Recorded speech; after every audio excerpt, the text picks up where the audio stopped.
Hola amigos, bienvenidos a esta edición de martes que cuenta como todos los martes, salvo cuando no está, con la presencia de Nicole Rodríguez. ¿Cómo estás, Nicole? ¿Bien? Muy bien, siempre estoy. ¿Cómo que salvo cuando, salvo algunas excepciones, pero Una siempre pesadez estoy? gratuita que me mandé. Me estoy tratando de poner en armonía con el país. Nadie puede hablar ahora si no se Ah, dispara algo. Bueno, estimadas amigas y amigos, Nicole tiene algunas cosas que contarnos de inmediato respecto a la situación que vive el gobierno. Yo de eso hablé ayer en términos muy generales sobre un deterioro acelerado que está sufriendo este gobierno y Nicole tiene cosas más concretas que decir sobre eso. y sigamos analizando que va en la línea de lo que tú hablaste en el programa de ayer, porque hoy, día lunes, donde a la hora que estamos grabando, la tensión y la polémica en el socialismo democrático y el Frente Amplio con el Partido Comunista, que agrupa Pro Dignidad, continúa y se hace más evidente. Ahora, voy a partir un poquito hablando de el estado del arte, como se dice, con respecto a este gobierno, la aprobación de Boric, 26% según el último CADEM, con una desaprobación del 66%. Ya Boric, si uno sigue analizando estas cifras que se han mantenido en la última semana a la caída, no que se hayan mantenido, sino que prácticamente lleva en un mes, ha caído 13% y la desaprobación sigue también aumentando.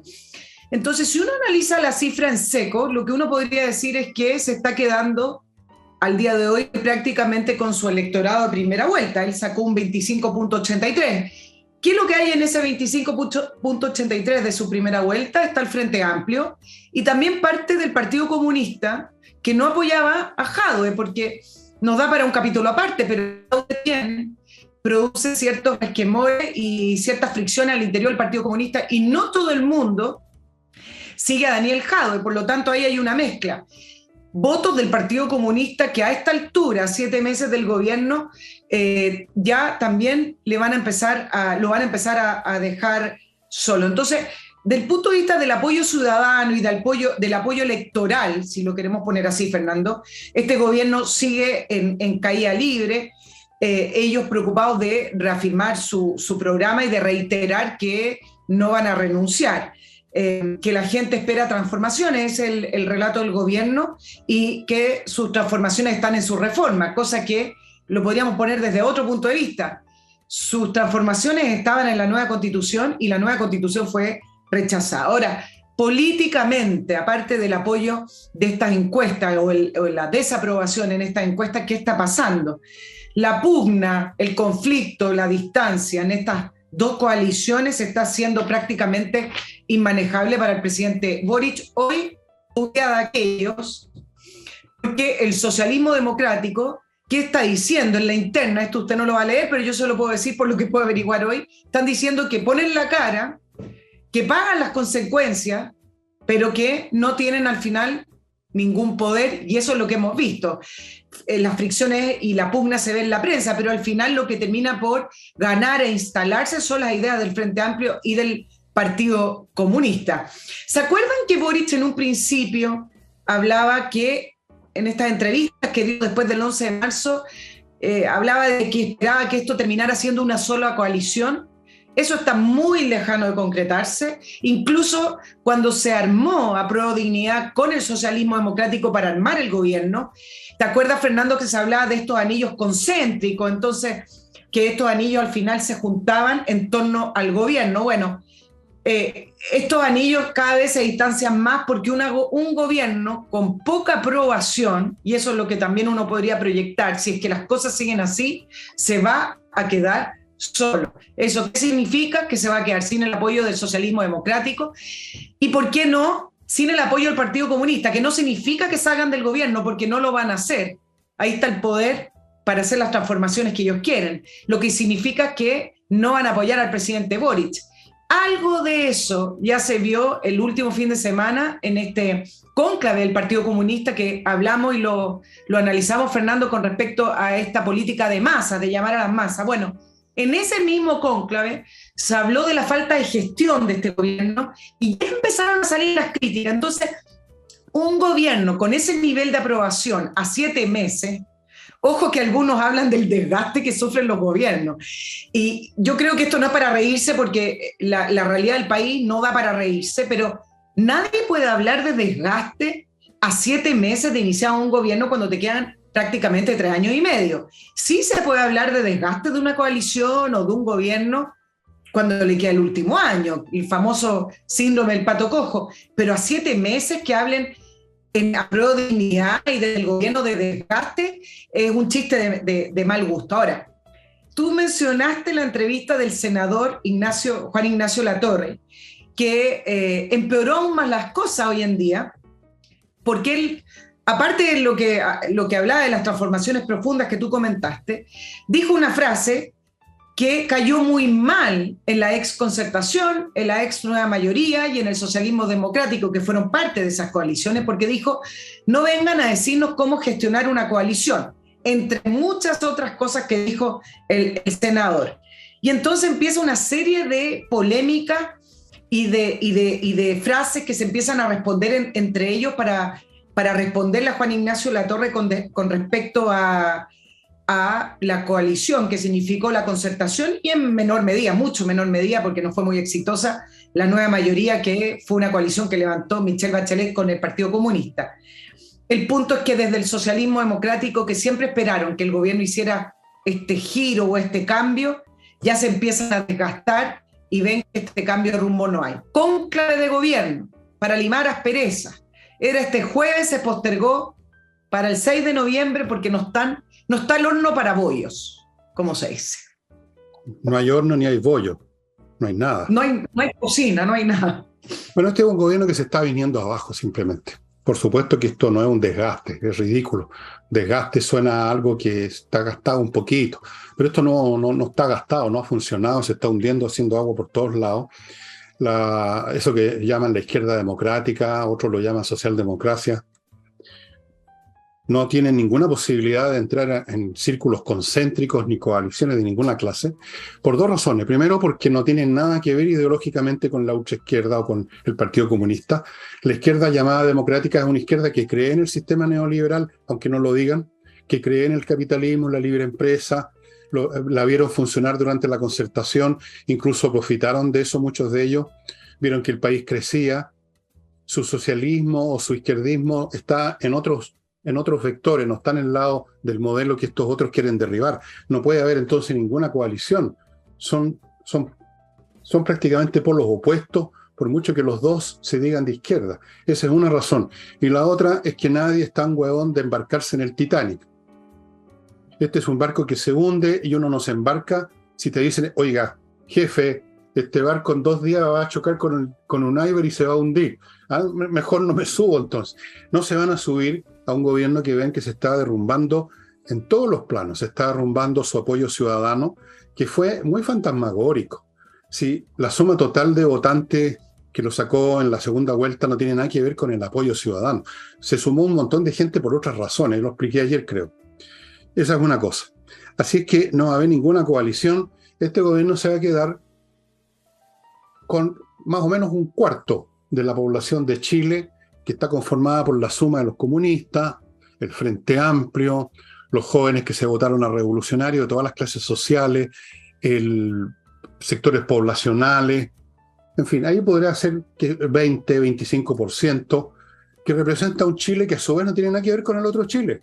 Aquí hay cismas muy grandes, no es solo un cisma político, es entre derecha y izquierda, y en la izquierda entre los ultras, los comunistas y el Frente Amplio y la izquierda democrática. Es un cisma social. Aquí hay sectores sociales que no tienen ningún puente de encuentro. Están los que les ha ido bien o les fue más o menos bien con el sistema económico que se implantó durante la Concertación, y están aquellos que se quedaron atrás, y son irreconciliables esos dos bandos. Son irreconciliables. Así es que lo único que podemos esperar es un derrumbe, y la pregunta es, ¿cómo va a ocurrir? Yo estoy trabajando, estoy escribiendo sobre eso precisamente, así que no voy a adelantar lo que estoy escribiendo porque estoy en el proceso de pensarlo. Para terminar mi intervención aquí, el Partido Comunista, en vista de esta situación objetiva de desplome, ha caído, como suelen caer las personas que están con problemas insolubles, en recurrir a los astrólogos, a las mesas de tres patas, a los exorcismos, al espiritismo político, porque si tú examinas lo que se dijo en ese congreso, están hablando pura fantasía, movilizaciones sociales. ¿Quiénes? Lucha, sacar las masas otra vez. ¿Cuáles masas? ¿Qué movimiento? No hay ningún movimiento ya que los apoye, nunca lo hubo. Eso es una fantasía semántica. Así es que están corriendo el amok, como se decía en los antiguos tiempos. Algún día les voy a explicar lo que significa esa expresión. En otras palabras, están loqueando. El Frente Amplio es una sucursal del Partido Comunista, pero con menos coherencia que el Partido Comunista. Así es que, para mí, esto ya entró en un proceso que puede ser rápido, puede ser lento, puede tener algunos frenos por aquí y por allá en el proceso de ir acercándonos al modelo mexicano y luego haitiano. En eso estamos en este momento. ¿Cómo va a terminar este gobierno? Si termina con el término en 3 años y medio más, el país no sé en qué situación va a estar. Pueden haber otros mecanismos en que termine antes. Por ejemplo, puede haber una renuncia. Si se produce una crisis muy fuerte, inmanejable ya, y vamos para eso, qué sé yo. Pero evidentemente, volviendo a tu punto, Nicole, no puede haber ya ninguna reconstitución de una izquierda global, una coalición que abarque a todos, a tirios y troyanos, a moros y cristianos. Eso es completamente imposible. Ya las aguas se separaron completamente. Lo único que está ocurriendo incluso que en sectores de la izquierda se está saliendo gente de a uno, de a dos, de a grupos. Lo de Amarillos por Chile es una muestra, pero hay otras más. Lo de la democracia cristiana, lo que mencionaba ayer de algunas personalidades que se están separando aguas, se están distanciando. Todo eso habla de derrumbe. Claro, mira, es efectivo. Tú preguntabas por la votación de Boric y en segunda vuelta sacó 4.620.000 votos. Claro, fue un 55.87 frente a Kast, pero con 4.620.000 votos, claro, uno entiende que no es un gobierno de grandes mayoría. El padrón electoral es de 14 millones de personas, por lo tanto, esa realidad la debieron haber entendido. Ahora, ¿qué ha pasado después del plebiscito del 4 de septiembre desde el punto de vista de la coalición, donde se reafirma lo que venimos diciendo desde el discurso del presidente Boric? ¿Te acuerdas, Fernando? De ese día en la noche del 4 de septiembre, donde los analistas decían, giró, hizo un rumbo. No, mira lo que ha pasado con el Frente Amplio, que hace poco tuvo este fin de semana elecciones en el mismo partido político del presidente Boric, que es Convergencia Social. Ellos mismos dicen que ellos son los guardianes de la reforma. Están reivindicando los motivos por los cuales ellos querían el poder y con el programa que llegaron. ¿Qué dijo hoy el presidente de Comune? Nosotros también debemos defender la reforma y al mismo tiempo mantener vivas las demandas de la ciudadanía, como el CAE. Y esto es porque hace 3 días atrás salía información que el CAE hoy, eliminar el CAE, que es la deuda estudiantil de los universitarios, es prácticamente imposible, no solamente porque es una mala política pública, sino que porque no hay plata. Hay que decir las cosas como son. Nunca fue una política pública o un objetivo que estuviera bien diseñado. No tenían idea ni siquiera cuánto costaba. Yo no les quiero latear ahora con las cifras, pero entonces salen a reivindicar estos eslogans con los cuales ellos se fueron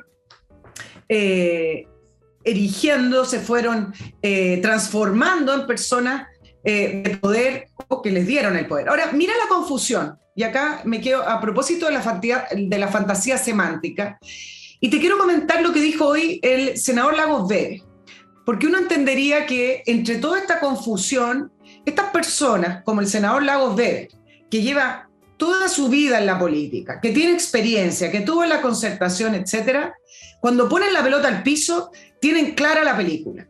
Y resulta que defendiendo lo que fue la concertación en la polémica que se dio hoy, Lagos Vélez dice, podemos tener mejores ideas, que me parece relativo, pero hablando a propósito del programa de gobierno. Pero si eso no se traduce en votos, como por ejemplo, aprobar las reformas urgentes, dice, como la previsional, la tributaria y las 40 horas, será una desilusión para la ciudadanía. Y en paralelo se pueden trabajar la inflación, el crecimiento y la delincuencia. Ok, ¿dónde está lo que yo llamo la confusión? Primero, en las urgencias. Yo no sé de dónde saca el senador Lagos Weber que las 40 horas es una reforma urgente ante la necesidad de las personas. La previsional me parece que sí. Y la tributaria depende hacia dónde enfoquen la reforma tributaria. Y entonces, ¿cómo el senador Lagos Weber, con la experiencia que tiene, separa estas reformas, hablando de la tributaria, las 40 horas, y después dice, bueno, y también nos podemos abocar a las urgencias como la inflación y el crecimiento?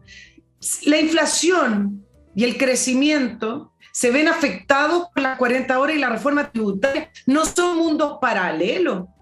Entonces, todo este gobierno y toda esta coalición de gobierno y todos estos personajes entraron en un mundo de semántica muy extraño que me cuesta analizar, porque pareciera que todo pudiera ir en un camino paralelo y nada afecta a nada cuando todo afecta a todo. Ya te voy a explicar, pero antes de eso, o sea, creo que te voy a explicar. Muchas gracias, porque no estoy confundida. Nada. Yo no explico nada, pretendo que explico, pero en el fondo no explico nada, amigos. Ustedes se habrán dado cuenta que yo no le achunto a ni una.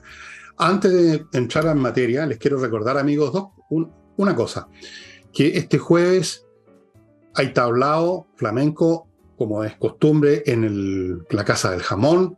Ya saben dónde queda, en Tenderini, un espectáculo fantástico. Empieza como a las 9 de la noche, hay que reservar mesas, se pasa bomba, pero además va a haber también un espectáculo flamenco el domingo, el jueves y el domingo, para que sepan. Eso les da más oportunidad a ustedes. Yo sé que hay personas que han llamado para reservar y se quedaron sin mesa porque llamaron un poco tarde. La vieja costumbre nacional de postergar. Reserven ya ahora, estimados amigos. Te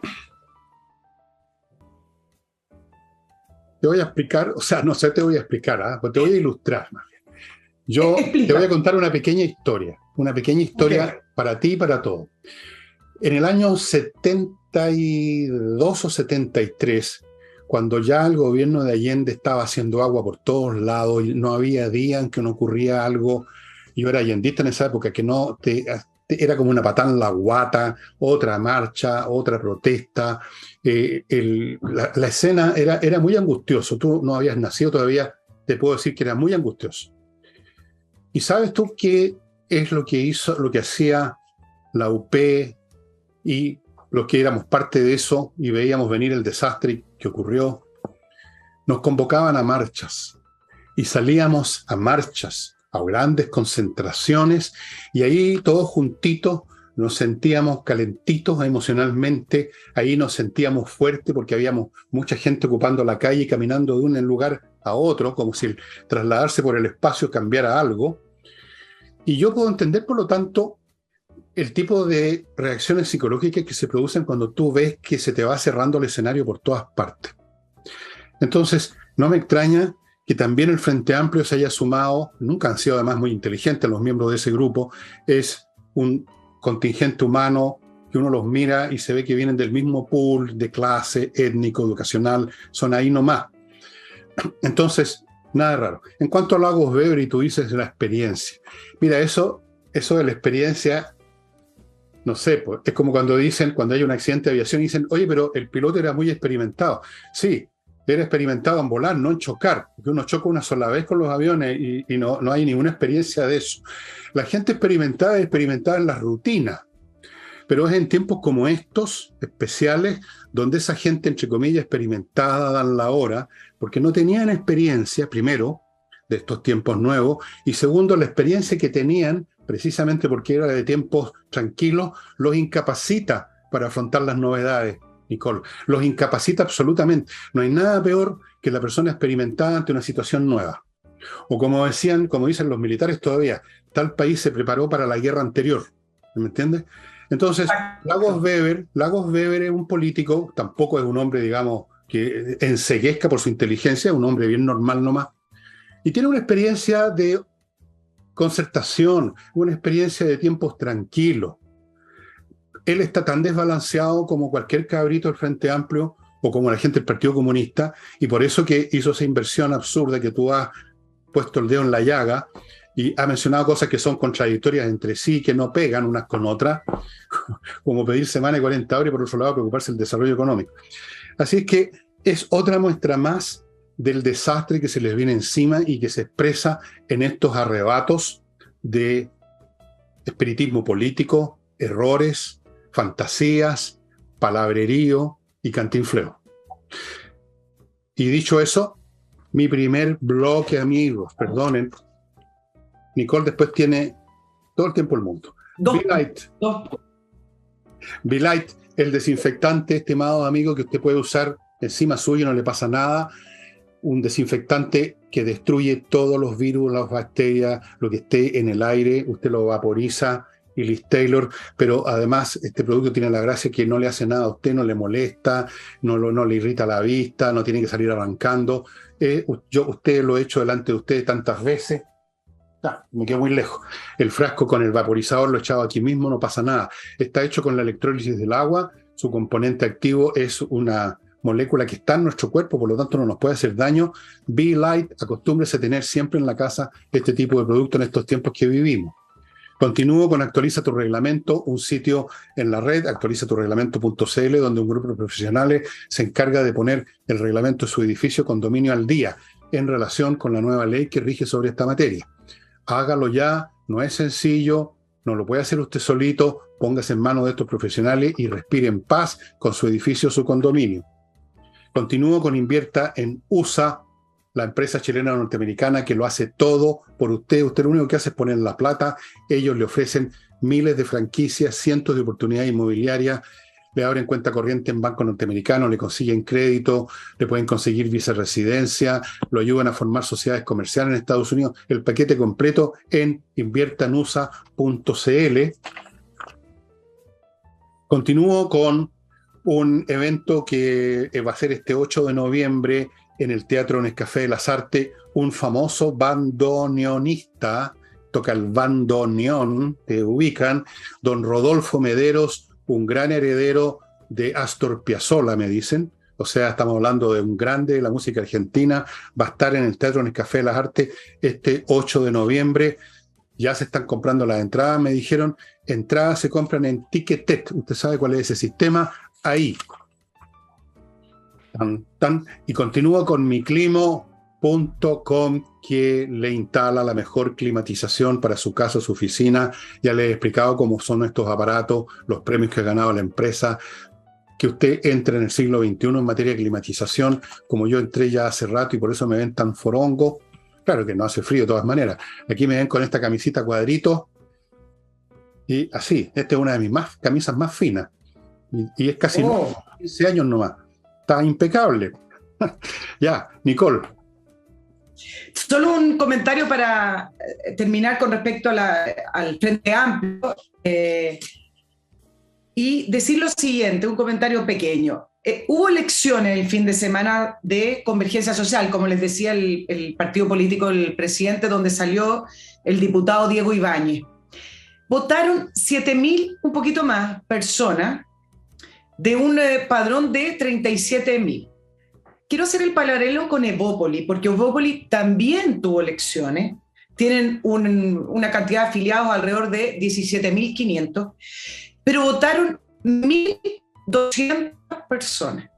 Me parece que esto es un llamado de alerta para la centro-derecha, porque Evópoli, cuando nació Evópoli, en su génesis, en su fundación, la idea era poder presentar este nuevo partido de la derecha liberal, que se alejaba de la derecha conservadora, que presentaba rostros nuevos, rostros jóvenes, como lo hizo desde su agenda política y desde su sector político, el Frente Amplio.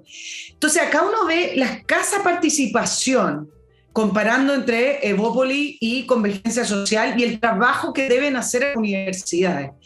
Me parece que uno de los errores que ha tenido Evópoli, y con esto cierro el comentario, es que cuando hoy repasamos un poquito la trayectoria, se han dedicado principalmente a decir lo que no son. Es decir, cada vez que se ven en una discusión o en una posición política en la cual lo pueden comparar con la derecha tradicional, con una UDI, incluso en algunos momentos con Renovación Nacional, Evópoli se preocupa de decir, nosotros no somos eso. ¿Para qué hablar de Kast y el movimiento republicano? No los vayan a comparar con ellos porque ellos son la nueva derecha joven liberal. Pero el problema es que le ha faltado definirse. Si uno tuviera que decir, bueno, ¿en qué cree Bópoli? ¿Hacia dónde va Bópoli? A mí me costaría hoy decirlo. El punto es que creo que un llamado de alerta es una señal de cómo deben estos movimientos nuevos, ya no sé si es tan nuevo Bópoli, pero sí al lado de la UDI y Renovación Nacional, trabajar desde las bases y sobre todo en las universidades, porque ahí es donde el Frente Amplio logró encontrar una base de militantes comparando con este nuevo partido de la centro-derecha. Bueno, yo no sé si eso que tú llamas llamado de, ¿cómo lo llamaste? Llamado de alerta, señal de alerta.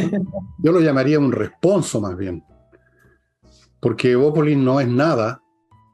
O sea, uno no puede definirse, a Dios nomás se le puede definir, dicen los teólogos, negando lo que no es esto, no es esto, no es, claro, pero un partido político tiene que ofrecer alguna cosa.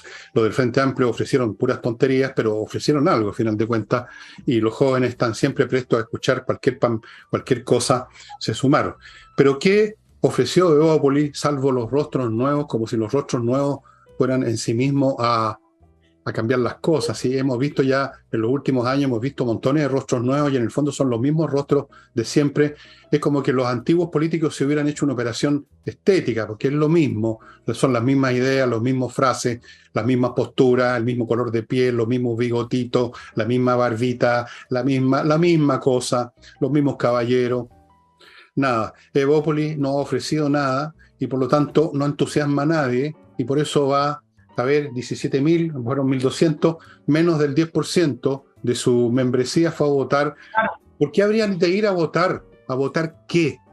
A votar entre Juan Pérez y Pedro Pérez. ¿A votar entre qué? ¿Cuál es lo que se estaba decidiendo? ¿Qué es lo que se estaba decidiendo, Nicole? En el caso de Bópoli. ¿Sí? ¿Qué se decidía? Bueno, ahí salió, perdona, se me olvidó decirlo, sí, también se elegía quién iba a presidir. Bópoli salió y ganó Gloria Hood, la ex ministra de Transporte de Piñera, que competía con el senador Cruz Coque. Cruz Coque, algunos lo posicionan junto a Felipe Kast, que era y quien ha sido uno de los líderes principales de Bópoli, y Gloria Hood más cercano al ex ministro Briones, que es como todo ese grupo que entró después del estallido de octubre, ¿te acuerdas cuando nadie quería entrar al gobierno? Entonces ahí uno podría haber proyectado que estas figuras jóvenes, en un momento muy complicado, que apoyaron a Piñera, empezaron a tener notoriedad, por lo menos empezaron a tener conocimiento público, como fue Blumer, Briones, que compitió como precandidato presidencial, Gloria Hood, que tenía una alta aprobación. El punto es que no están en el día a día. Uno escucha a veces a Briones, pero muy desde la academia. Blumer prácticamente desapareció. Para mantenerse y para constituirse con liderazgo político, tienen que hacer lo que hace el Frente Amplio. Es una mala comparación, pero bueno, viene al caso de estar ahí, de estar en los debates, de estar siempre. Y no están mucho más en la academia. ¿Pero qué van a debatir, pues? Además, bueno, la elección que tú me dijiste era una dirección entonces de quién presidía el partido. ¿Y por qué alguien habría de ir a elegir entre Chana o Juana? Si a ti te invitan a ir a la elección de los dirigentes del Club de Rayuela de Puente Alto, ¿tú vas a ir? Te importa un huevo, ¿no es cierto? ¿Por qué iba a ir la gente a elegir entre Cruz Coque y el otro caballero? ¿Qué le importa? O sea, ¿qué es lo que se decidía en términos de programas, de ideas, de proposiciones, siquiera de un cliché? Nada. Y todas estas personas que tú mencionaste que fueron nuevos en un momento simplemente porque no los conocíamos antes, ojo con eso, ser nuevo porque antes no te conocían es una manera bastante penca de ser nuevo. Uno es nuevo en política cuando ofrece algo nuevo, una idea nueva, una interpretación nueva, un llamado nuevo. Todo eso lo hizo el Frente Amplio, aunque fueran malas ideas y malos llamados, pero lo hicieron. Pero simplemente, este es nuevo porque no lo había visto nunca antes. ¿Qué importancia puede tener? Cero. Y la prueba está, como tú dices, que desaparecieron completamente el mapa, porque no tienen nada que decir, nunca dijeron nada. Cuando eran candidatos, cuando estaban todavía activos antes de retirarse a sus academias, no daban fuego, eran de una fomedad, eran lateros. Finalmente eran hasta aburridos. Eran aburridos. Claro. Sí, ¿qué queréis que te diga? Porque Nada más aburrido que el gallo que te cuenta el mismo chiste 100 veces. ¿Qué te podía? Ni siquiera eso. No se atrevían a contar el chiste. No fueran a acusarlo de ser nostálgico de la dictadura. O sea, no se atrevían a ser derechistas. Entonces, ¿qué estaban haciendo? ¿Qué estaban haciendo salvo mostrar sus caras nuevas? O sea, sus caras desconocidas. Digamos las cosas como son. No nuevo, desconocido. Que son cosas bastante diferentes. Y ahora, amigos, permitidme, ténganme paciencia, este pobre ancianito. 2 puntos después. Amigos, Edisur, una editora chilena realmente espectacular que produce solamente títulos importantes. Jamás han publicado algo que no valga la pena. Aquí tengo un paquete, por ejemplo, que lo llamaron Colección Liderazgo. ¿Por qué? Porque aquí hay 3 libros. Aquí ustedes están viendo los títulos en la contraportada del paquete. Uno es El famoso príncipe de Maquiavelo. Yo les recomiendo a todos los estudiantes de sociología, historia, ciencias políticas o cualquier persona interesada en cultivar su mente, leer este primer estudio científico de la política que se escribió en el siglo XV por el señor Niccolo Machiavelli. El arte de la guerra de un chino, del año La Cocoa, que también en el fondo es un libro que tiene que ver con tomar decisiones para ganar, que es lo que hizo el príncipe, que era una especie de manual de cortapalos para los príncipes de su época. Por eso se llamó El Príncipe el libro. Y el libro de los 5 anillos, otro chino, dedicado a la guerra y dedicado a la estrategia. Estos libros los usan, fíjense todavía, por viejos que estén en Estados Unidos, en muchas universidades y escuelas de negocios, porque más de alguna idea buena sale de ahí. Eso es Edisur. Sigo con AutoWolf, que repara la carrocería de su vehículo en su casa y en 24 horas. Nadie más hace esa gracia. Usted ve lo que están haciendo, la calidad del trabajo, y además tiene su vehículo listo de inmediato. No tiene que perderlo un montón de tiempo, semanas a veces, en un garage. Autowolf.cl. Y termino este bloque con kmmillas.cl, donde usted vende sus millas acumuladas por sus vuelos, se las pagan bien, y usted no pasa por el mal rato de creer que tiene, no sé, 40.000 millas en la empresa aérea Los Patitos Voladores, y resulta que se la borraron de repente, como hacen todas las empresas aéreas. kmmillas.cl, ahí les van a comprar sus millas. Volvemos con Nicole. Voy a terminar el tema de Evópoli para irme a otro más largo, pero solo decir que Evópoli tiene y tenía desde su formación y hasta el día de hoy algo a favor, que no tienen partidos nuevos de izquierda y de extrema izquierda como son los del Frente Amplio. Tienen gente muy preparada. Yo me metí a ver quiénes son, no conozco obviamente a los 17.500, pero me metí a ver el listado y uno ve que es gente que ha tenido experiencia en el mundo privado, gente que trabaja, gente con varios títulos. Yo sé que hoy en día los títulos, los doctorados, uno lo ve en el gobierno, valen menos. Bueno, el presidente no tiene ni título, pero el punto es que tienen gente preparada. El ex ministro Briones es una persona que sabe, es una persona que por lo menos intelectualmente la gente lo valora, y desde ese punto de vista sí tienen un potencial para poder convertirse en un referente de esta derecha de centro liberal, porque tienen el recurso humano, que es algo importante. Ahora, si lo harán o no, no lo sabemos. Yo no creo que el saber, la capacidad intelectual, tenga mucho peso en la política de masas. Antes sí, tal vez en la república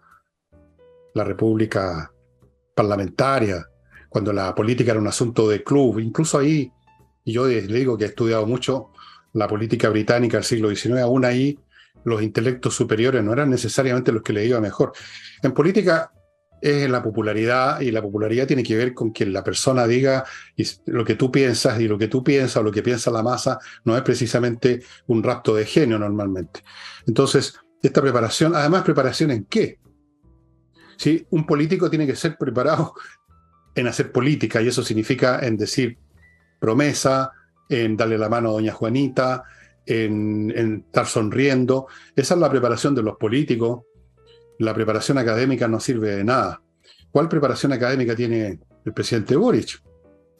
¿Cuáles son sus virtudes intelectuales? Cero. Pero es simpaticón, los jovencitos se ven ahí como en un espejo. Bueno, esas son las cosas que valen en política. Así que esto es muy preparado. La pregunta es, ¿preparados para qué? pero obviamente que no estaban preparados para llevar a su partido a una posición de algún peso, como lo demuestra lo que tú acabas de contar, van 1.200 pelagatos a votar entre doña Chana y doña Juana. Don Juano, bueno, oye, vámonos al otro tema, porque ha estado circulando como un gran problema, y lo es, la quiebra de la constructora Claro Vicuña y Valenzuela. No solamente porque una constructora grande era una constructora potente, sino que por la cantidad de contratos que tiene con el Estado. Y acá quiero decir varias cositas. Uno, que me parece que esto de la vocería de Camila Vallejo, en el cual durante prácticamente 6 meses todo el mundo decía que era impecable, la mejor del gobierno. Por último, yo estoy de acuerdo contigo, Fernando, en el sentido de que por lo menos se presenta bien, Pues, nada más. habla bien, Nada habla más. de corrido, estoy de acuerdo. Pero también creo que era cosa de tiempo que su vocería iban a empezar a caer por su propio peso, porque la semántica empieza a caer frente a la realidad. Y hoy, hablando con respecto a la quiebra de Claro Vicuña y Valenzuela, con una cantidad de trabajadores alrededor de 2.500, dice que nuestro gobierno se está ocupando todos los días en esta materia. Así No es. solo porque presentamos un plan Invirtamos en Chile, sino que también porque este plan de Invirtamos en Chile significa un diálogo y un acompañamiento a los inversionistas. ¿Por qué dice esta lecera? Lo dice porque Camila Vallejo, cuando le preguntaron con respecto a la quiebra, dice que a Claro y Vicuña le faltó dialogar. Escucha Ya, bien, dialogar con el gobierno. ya. Y le preguntan además por el resto de las constructoras, y acá quiero profundizar más, y dice, bueno, nosotros entendemos la situación compleja en el contexto internacional de la subida de los costos materiales, y acá yo pongo el freno de mano y digo no. Esto, efectivamente, las constructoras se han visto en un escenario internacional de la subida de los precios de los materiales, que ha sido importante, pero lo que está haciendo quebrar a las constructoras y a la inmobiliaria en Chile es la situación interna, no es la situación internacional. Las quiebras de las constructoras, hoy día hablé con un economista que quería profundizar este tema, y me decía, mira, cuando se acercan las recesiones, las importantes, o periodos de crisis, el primer síntoma profundo son las quiebras de las constructoras, que son las principales generadoras de empleo y que empiezan a mostrar este cuerpo enfermo, si lo quisiéramos comparar con una crisis, con una enfermedad. Efectivamente, el alza de los costos ha hecho cambiar los precios de la vivienda, por ejemplo, también, acuérdate de la elevación de las tasas hipotecarias, pero acuérdate todo lo que ha significado la reforma tributaria para efectos de los DFL2, la alza de impuestos, y para qué seguir profundizando. Y hay un tercer factor que me parece tremendamente relevante para efectos de la situación en la que están las constructoras, y para eso voy a ejemplificar lo que pasa en Estación Central. Hay 20 edificios que no pueden ser habitados porque no cuentan con la recepción final, son 6.700 departamentos. ¿Qué significa? Que esa constructora, que invirtió una gran cantidad de millones de pesos para poder construir esos 6.700 departamentos, tiene paralizada su inversión y su gasto. Claro, se puede criticar los famosos guetos verticales, no me gustan, es un hacinamiento, lo que sea, pero las reglas son las reglas.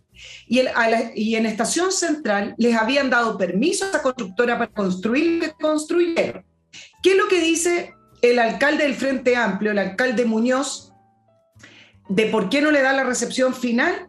Porque dice que no se ajustaron a la normativa. Les doy un dato, esa normativa la cambió el mismo alcalde con su nuevo consejo de gabinete en el municipio. O sea, significa que a esta constructora le cambiaron las reglas del juego y le cambiaron la normativa una vez que los edificios ya estaban listos. Ante algunas personas, abogados dicen que no puede ser, bueno, y están en un proceso judicial.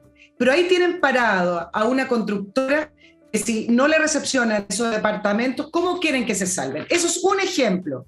Y les puedo dar varios otros, Sí, bueno. en los cuales ni siquiera les han respetado los permisos municipales para construir. Entonces, no le echemos la culpa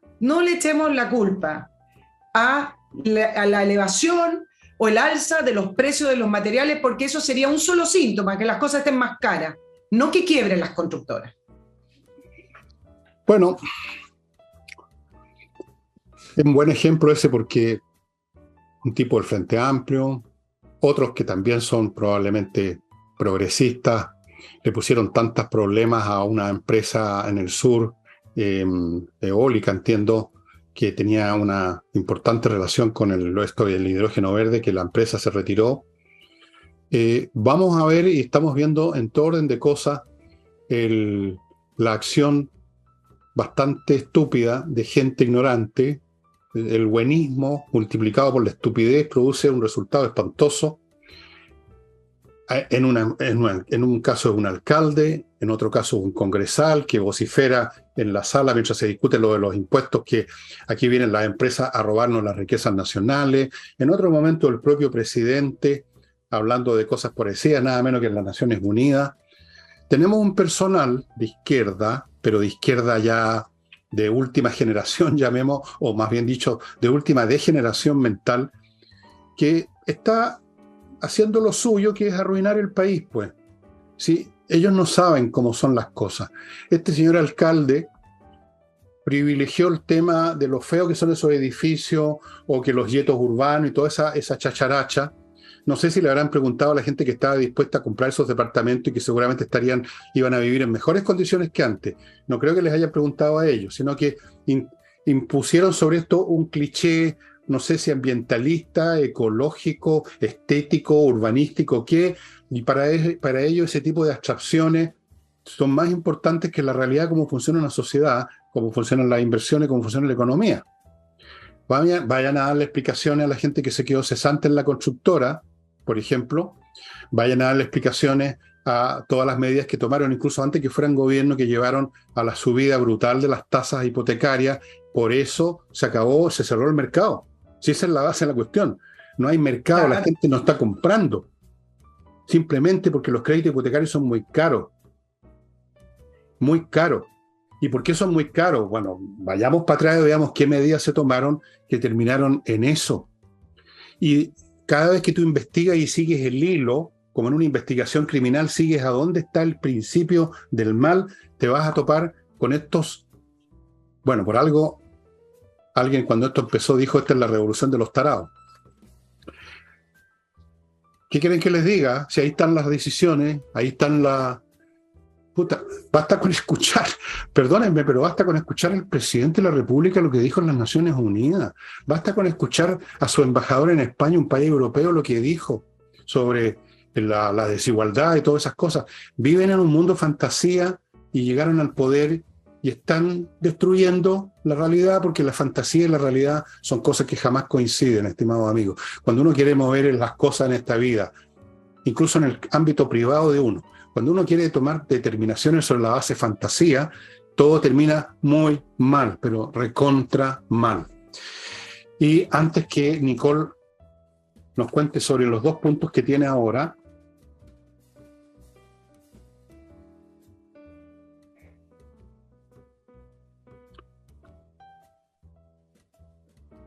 bueno, espero que la parte anterior que estábamos grabando se haya salvado, ¿eh? Déjame parar un poquito para ver la situación ya.